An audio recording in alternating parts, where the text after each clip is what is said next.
Telugu Desam party ఇంతవరకు అనేక apps ఉన్నాయి. మన టీడీపీ అని, ఐటీడీపీ అని, ఈటీడీపీ అని 4-5 యాప్స్ ఉన్నాయి. ఇక నుంచి అన్నిటికీ స్వస్తి పలికి ఒకే ఒక యాప్ మై టీడీపీ.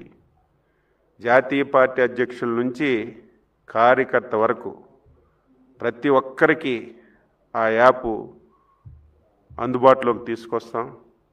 ఆ యాప్లోనే అటెండెన్స్ కానీ, మీటింగ్కి వస్తే ఎంతసేపు ఉన్నారు, ఎంతసేపు వెళ్ళారు, ఏం చేశారు, ఈ పార్టీలో జరుగుతున్న పరిణామాలన్నీ, అదేవిధంగా లిటరేచర్ కానీ అన్నీ ఒకే యాప్లో ఇవ్వడానికి మా యువ నాయకుడు లోకేష్ బాబు ఆధ్వర్యంలో శ్రీ బ్రహ్మాండమైనటువంటి యాప్. దేశంలో ఏ పార్టీకి లేదు.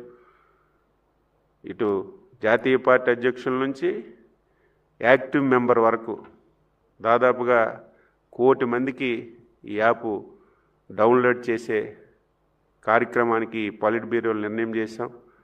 ఒక స్టెప్ జాతీయ పార్టీ అధ్యక్షులు ముందుకేసి ఇది ఎట్టి పరిస్థితుల్లో మహానాడులో ఈ యాప్ ద్వారా మహానాడులో జరపాలి. అటెండెన్స్ కానీ, ఎవరెవరు వచ్చారు, ఎంతసేపు కూర్చున్నారు, ఎంతసేపు వెళ్ళారనేది స్పష్టంగా ఈ యాప్ ద్వారా తెలుస్తుంది. కాబట్టి యాప్ రేపు మహానాడు నుంచే ఉపయోగంలోకి తీసుకురావడానికి పొలిట్ బ్యూరోలు చర్చించి నిర్ణయం తీసుకున్నాం.